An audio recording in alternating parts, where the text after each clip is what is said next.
Mambo vipi? Karibu tuzungumze michezo kwa ukubwa. Tuko hapa na Mikoi Kisugu kuyazungumza mengi ya michezo kubwa. Hajazungumza kwa muda mrefu kidogo mara baada ya kutoka ugenini wakichezea kichapo dhidi ya Esperance de Tunis, lakini pia usajili ambao unaendelea kwenye kikosi chao kuboresha. Mambo yako namna gani? Tuna kuyazungumza. Mikoi Kisugu. Yes. Mambo vipi kaka? Mambo mazuri, namshukuru Mwenyezi Mungu, upande wangu nimeamka salama na afya njema. Ni jambo la kumshukuru Mungu kwa sababu ndio muweza wa kila jambo. Pole na majukumu yako. Asante, nashukuru, lakini ndio mchaka mwanadamu nilivyotakiwa, kwa sababu kwenye amri ya Biblia imeshasema mwanaume atakula kwa jasho. Kwa hiyo mchaka wote kwa sababu ya kutafuta kula. Mungu aliposema mwanaume atakula kwa jasho na Hawa atadhaa kwa uchungu. Kwa hiyo kila mmoja atimize majukumu yake. Kwa hiyo mimi natimiza majukumu yangu ya kula kwa jasho. Mikoi Kisugu, tuanzie hapa kwa sababu una muda kidogo haujazungumza kuhusiana na kile ambacho kinaendelea mitaa ya timu yako ya Msimbazi. Tuanze hapa, mchezo wa 3 kwenye ligi ya mabingwa barani Afrika, 0 ndio pointi ambayo mko nayo hadi hivi sasa. Mlicheza ugenini dhidi ya Esperance de Tunis, mkachezea kichapo pia. Tuanzie hapo, michezo mitatu wote haijawahi kutokea kwa upande wa Simba. Sio rekodi nzuri, hususan kwa upande wetu kama Simba Sports. Ni rekodi ambayo ndani ya klabu ya Simba ndio kwa mara ya kwanza kwa takriban miaka 7 mpaka 8 katika mashindano ya shirikisho barani Afrika. Kiukweli inaumiza na inafikirisha sana. Lakini hakuna namna, unapoingia kwenye football kuna muda timu yako itasimama katika standard nzuri ya juu na kuna muda standard ya football inafanyaje? Inashuka. Inafikirisha na inaumiza sana wana Simba. Lakini niseme tu, mwanadamu mwenye akili timamu, mwenye punzi anayepumua, hatakiwi kukata tamaa kwenye maisha. Mwanadamu mwenye akili timamu na mwenye punzi anayepumua hatakiwi kukata tamaa kwenye maisha. Kubwa ni kusimama kwenye dua na sala, kujitoa kwenye jasho na damu ili kuhakikisha kwamba mnaondoka katika hiyo hali ambayo imekukutana. Leo hii Salome, lazima tukubali, moja katika timu ambayo imetengeneza standard nzuri kwenye soka barani Afrika unaenda kuizungumzia Simba Sports. Tumeweka record kwenye mashindano yanayoandaliwa na shirikisho la soka barani Afrika kwa maana ya CAF. Takriban miaka 6 mpaka 7. Moja katika timu ambazo zimefanikiwa kucheza robo finali mfululizo katika hayo mashindano. Unakwenda kuizungumzia Simba Sports. Maana yake tushaweka standard ya level yetu kwenye football.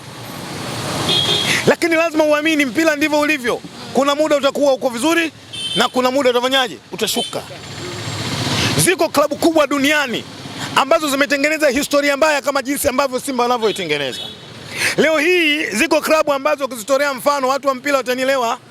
Ziko klabu Uingereza zilikaa miaka 50 bila ya ubingwa. Ziko klabu zimekaa zaidi ya miaka 18 bila ubingwa. Ziko klabu zimekaa zaidi ya miaka 21 bila ubingwa.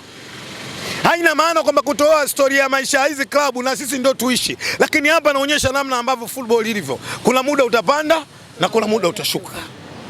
Na ukienda ukiamini kwamba muda huu wa kushuka, kikubwa kinataka kuleta tafakuri ya namna kujipanga, kuona namna ambavyo mnarudia kwenye standardi yenu.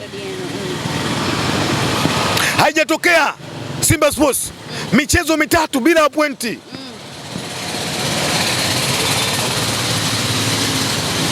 Inaumiza. Lakini pia inakuja kukukumbusha majukumu yetu wana Simba kila mmoja. Mimi naamini katika michezo mitatu kufanya vibaya, kutokuwa na pointi katika mashindano ya klabu bingwa barani Afrika, kwanza inaumiza, lakini pili inakuja kutukumbusha majukumu yetu wana Simba ili kuhakikisha kila mmoja atekeleze kwa 100% ili Simba iweze kurudi kwenye standard yake. Ili Simba iweze kurudi kwenye standard yake, maana yake kila mmoja kwenye Simba operate kwenye section yake.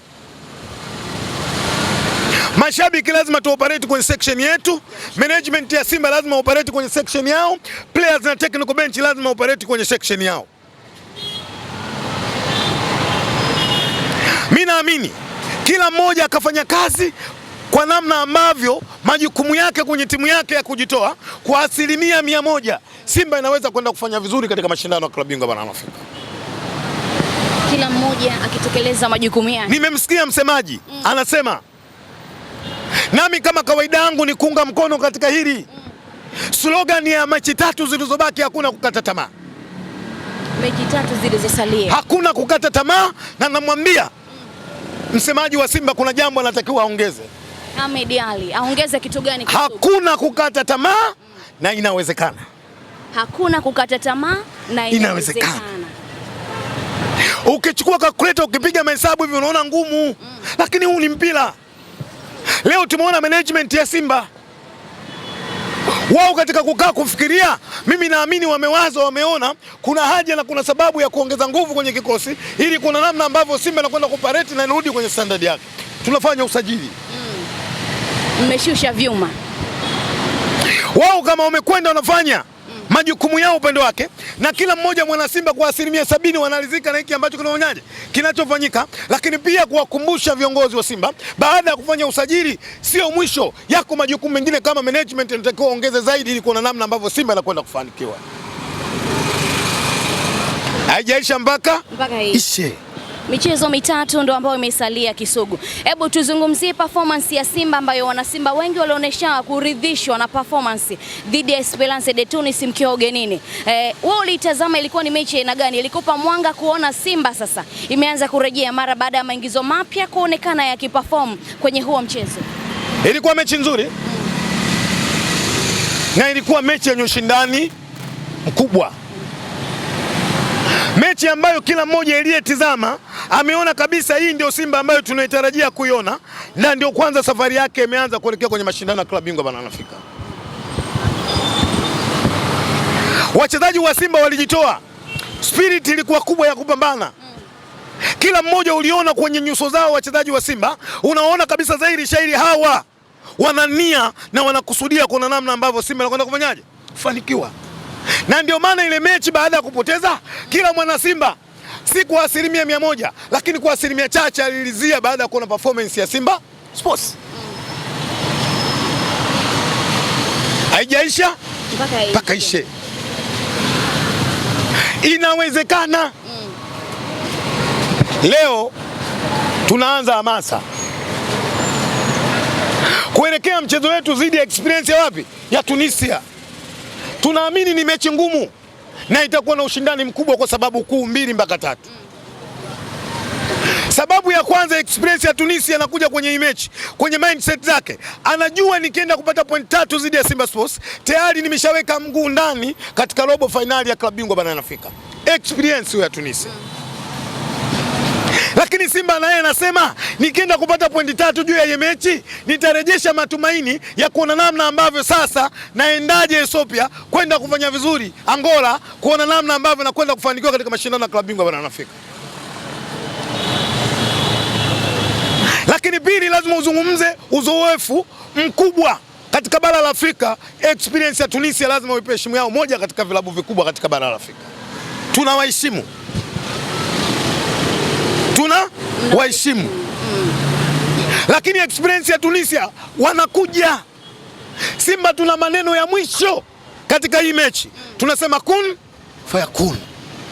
Dua sasa zinaanza kutumika Kisugu. Tunakuja kucheza katika uwanja Benjamin William Mkapa. Uwanja ambao miaka 10 iliyopita mpaka 7 kila mwana Simba alikuwa na matumaini tukicheza katika uwanja Benjamin Mkapa tunakwenda kupata matokeo. Lakini kwa mechi hivi karibuni imekuwa tofauti. Nimpongeze sana kakaangu Abdallah. Nimpongeze sana mzee wangu Sharifu. Nimpongeze sana Rais wa Dodoma Katengo, Abbas Katengo. Nimpongeze sana mzee wangu Muserem, Nasoro Muserem kutoka Simbawanga.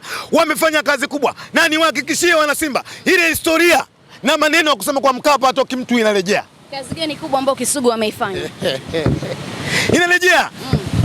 Tutasimama kwenye dua na sala. Tutaendelea kumwomba Mungu wa Isiaka, Mungu wa Yakobo, Mungu wa Kisugu. Mimi naamini dua letu atafanyaje? Atalipokea.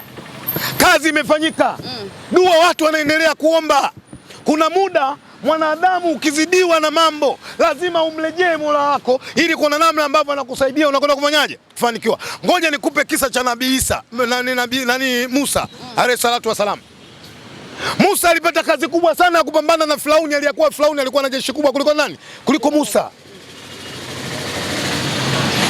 Musa siku moja kwenye ujanja wake, wakati anakimbizwa na jeshi la Firauni, jeshi la Firauni likaenda likazingiza ile bahari, kaizunguka. Nabii Musa alayhi salatu wassalamu anamwambia Mungu, Mungu mja wako sasa naangamia. Musa anafanyaje? Ananimaliza. Mungu anamwambia Musa, haiwezekani Firauni kuangamiza, geuka nyuma, chukua bakora lako, chapa bahari. Bahari inafunguka, Musa anafanyaje? Anapita. Ndio mechi ya Jumapili. Simba tunakwenda kupita zidi Experience ya Tunisia. Kisugu, ni kama mmeanza kuwa na imani kubwa, lakini watu wengi wamewakatia tamaa. Hapo jana afisa habari wa Young Africans Ally Kamwe alizungumza na kusema lile yai ambalo mko nalo halitaweza kupasuka hadi mwisho. Unajua nikwambia desi moja kabla sijamjibu, marais wote unaona duniani, ukimsikia huyu rais, kwanza amini sio kwamba yeye ana uwezo kuliko watu wote. Marais wote duniani unapoona kwa rais, usiamini kwamba umri wake ni mkubwa kuliko watu wote. Amini yule rais anaotawala dunia katika nchi zao. Nieleweke vizuri, yawezekana kuna wakubwa wa kiumri wamefanyaje, lakini mwisho wa siku yeye japokuwa amezidiwa umri, yeye amekuja kwa nani? Rais. Maana yake hapo unapata ule msemo kwamba kutangulia sio kufika. Tutakuja kuelewana muda sio mrefu. Kutangulia sio kufika ukiwa na maana gani? Huko msemo mama yangu Doris aliwahi kunambia, mama Doris wa IDMY aliwahi kunambia Kisugu, amini kutangulia sio kufika. Ukiwa na maana Young Africans wametangulia wakiwa na pointi 4, nyie mna 0, kwamba wao wanaweza wakabaki, nyie mkaenda robo finali. Sitaki kuishi kwenye historia, nahitaji kuishi kwenye uhalisia. Tukiamini kuishi kwenye historia, huko nyuma ameshafanyika hayo. Sikiza vizuri wewe. Sitaki kuamini kwenye nini? Historia. Nataka kuishi kwenye nini? Uhalisia. Lakini ukirudi kwenye historia, hayo ameshafanyika wapi? Nyuma. Leo nachukua muda mrefu kuwaomba wana Simba. Kila mwana Simba ni muhimu sana kwa Simba yake. Na naamini kila mwana Simba anaamini kutaka kuiona Simba yake inafanya vizuri. Lakini leo Simba haitaweza kufanya vizuri bila wana Simba kushikamana na kusimama katika umoja. Wana Simba wakiamua mechi ya Jumapili, wakiamua tu kwenda kujaza uwanja Benjamin William Mkapa, Gwaya anaingia katika National Stadium Benjamin Mkapa, anaangalia nakuta full house, afu anajiuliza hawa hatuna pointi, kilicholeta nini? Hawa wanahitaji kupata nini? Matokeo. Watakwenda kupambana kwenye jasho na damu. Mikoa Kisugu, nimepita kwenye peji ya Simba mara baada ya kutangaza hamasa ambayo itaenda kuzinduliwa leo, lakini komenti zinaonekana wana Simba wengi wamekata tamaa. Kwenye safari ya mamba na kenge wamo, so wana Simba wale, wana Simba wanaendelea kuunga mkono timu yao. Leo namaanisha hivyo. Mikoa Kisugu, mmeshusha chuma Anicet Oura, lakini kubwa zaidi ambacho kinazungumzwa kwenye usajili, ana takriban miezi 4 hajagusa pitch. Watu wanaona kama atakuja kujirudia Bajabiri, lakini pia alikuwa ametoka kwenye majeraha. Unasemaje usajili? Ogopa sana mwanadamu anaishi kwa dhana. Kudhani. Si kwetu katika imani ya Kiislamu dhana imefanyaje? Imekatazwa. Lakini kiuhalisia sasa hivi majirani zetu wamekuwa nalalamika. Kila ukikutana nao wanauliza, hivi dirisha la usajili linafungwa lini? Kwa sababu wanatetemeka namna ambavyo registration Simba tumefanya. Mimi naamini niliwahi kusema nanyi waandishi wa habari, baada ya Mwalimu Beka kuingia contract na Simba, cha kwanza katika kipengele aliwaambia management ya Simba, nahitaji kufanya usajili katika Simba. Huo ndani ya mkataba wake, hicho kipengele kipo. Na kikaelezea kile kipengele, ukisoma nafikiri article ya 22 katika mkataba wake unasema viongozi wa Simba muwe tayari kukubali na kusikiliza na kutekeleza mapendekezo ambayo mimi kama mwalimu nitakayofanyaje kuyapendekeza. Kwa hivyo vyuma vyote vinavyokuja Simba Sports ni mapendekezo ya mwalimu nani? Beka. Huyu mwamba uliyezungumza Anicet Oura alikuwa amecheza ASEC Mimosas ya Ivory Coast. Nafikiri ukimwangalia huyu ni Mkongo Brazzaville. Sasa kinachowaumiza akina Mwajuma Ndala Ndefu wakiangalia historia ya huyu mwamba inatisha. Kwa wao wanachofanya ni kujaribu kutengeneza propaganda ya kuweza kuwatoa mashabiki wa Simba kwenye mchezo, lakini pia kuondoa mashabiki wa wachezaji wa Simba kwenye nini? Kwenye mchezo. Sisi tunaamini wachezaji waliosajiliwa ni bora, na tunaamini wachezaji waliosajiliwa wana uwezo mkubwa, na tuna imani wachezaji hawa wanakuja kutengeneza historia na kuisimamisha bara la Afrika, kuiona Simba inakwenda kufanyaje kucheza robo finali ya klabu bingwa barani kafika. Inawezekana. Inawezekana. Inawezekana. Na niwaambie wachezaji wa Simba wana jukumu kubwa mbele yao juu ya Simba. Wao ndo wanaweza wakaibadilisha hali yote iliyopo ndani ya klabu nini ya Simba. Juhudi zao, maarifa yao, jitihada zao ndio wanaweza wakaweka Simba kwenye standard na Simba kwenda kufanikiwa katika mashindano ya klabu bingwa barani Afrika. Binafsi mwanadamu wa kwanza na mwanachama wa Simba Sports, Ali Mikoi Kisugu, nitakuwa mtu wa mwisho kuamini kwamba Simba mwaka huu hachezi robo finali ya klabu bingwa barani Afrika. Utakuwa mtu wa mwisho kuamini Simba hachezi klabu bingwa barani Afrika ikiwa hamna point robo finali. Yes. Tunachokiamini mzunguko wa kwanza hatukufanya nini vizuri. Hakuna mwana Simba ili analolikataa. Lakini tunaamini mzunguko wa pili tunakwenda kufanya vizuri. Tunakwenda kushinda mechi zote 3, tunakwenda kukusanya point 9 na tutakwenda robo finali klabu bingwa barani Afrika. Lakini haya yote ili yafanyike, maana yake Simba lazima tusimame katika mstari moja. Simba lazima tuseme lugha moja.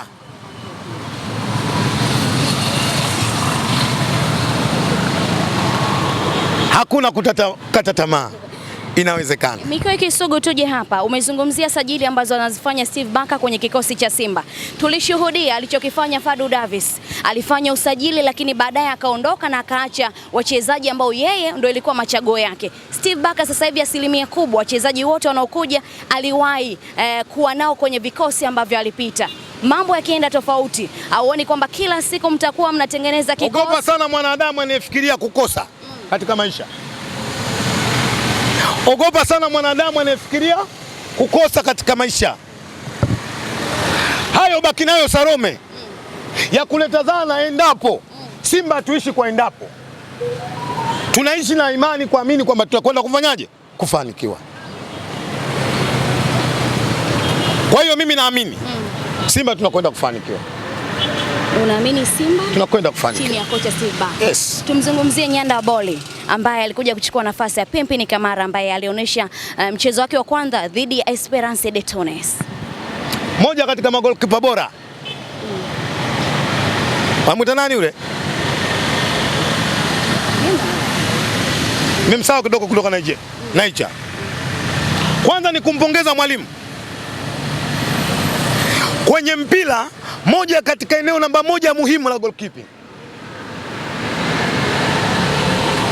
Mimi naamini ukimwangalia kwa muda mchache utaamini kwamba Simba umempata mbadala wa Pimpini Kamara, ni mtu sahihi. Nimewasikia Vishata Mtaa Salome, nimewasikia Semanire wakienda kumlaumu na kusema hawakustahili kumsajili yule goalkeeper na wamefanya vile tu kwa sababu wapige pesa. Kwa nini wasimvumilie Pimpini Kamara? Hawa wanatumwa.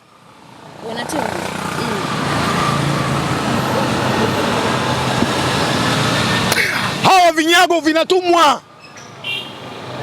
Na siku zote nasema usimlaumu paka aliyoleta azima katika nyumba yako, mlaumu aliyemtuma paka.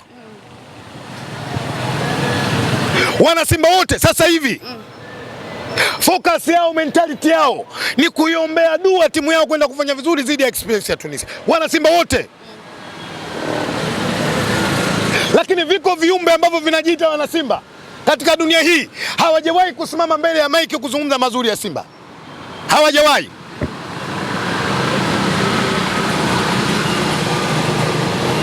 Tumewasukia na tunawajua.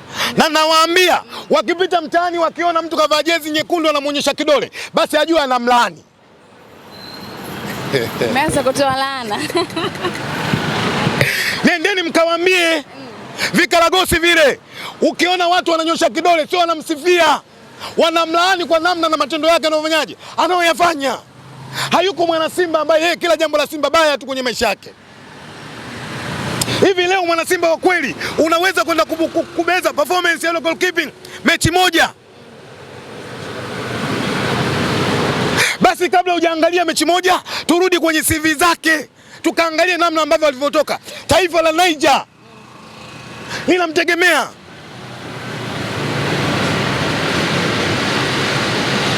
Wewe ushakunywa supu huko,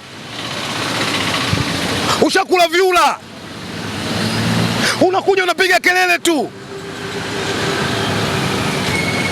Ranatullah. Yes, umelaaniwa.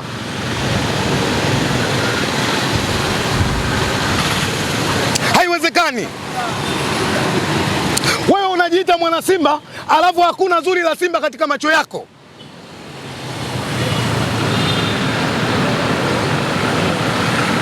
Wewe kila linalofanywa katika Simba la kwako wewe baya, maana yake wewe unatumwa na unatumika kwenda kuichafua Simba kwa makusudi. Leo hii wacha Salome nikupe historia ndogo. Haya mashindano yanaendelea, klabu bingwa barani Afrika toka yaanzishwe 1952. Hakuna timu iliyowahi kucheza robo finali ya mashindano haya, aidha klabu bingwa au shirikisho. Mara 6 mfululizo. Ni timu 5 tu kwenye bara la Afrika, Simba imo 5 Afrika nzima. Nieleweke vizuri, mfululizo. Lakini mwana Simba wa kweli, kuna muda unatakiwa ujue mpira kama maisha ya mwanadamu. Iko siku unapata, iko siku unafanyaje? Unakosa. Leo tuzungumzie klabu ya pili kwa thamani duniani, Manchester United. Nenda kawazungumzia kina David York, nenda kawazungumzia kina nani Andy Cole, nenda kawazungumzia kina Terry Sheringham. Manchester ile ndio hii.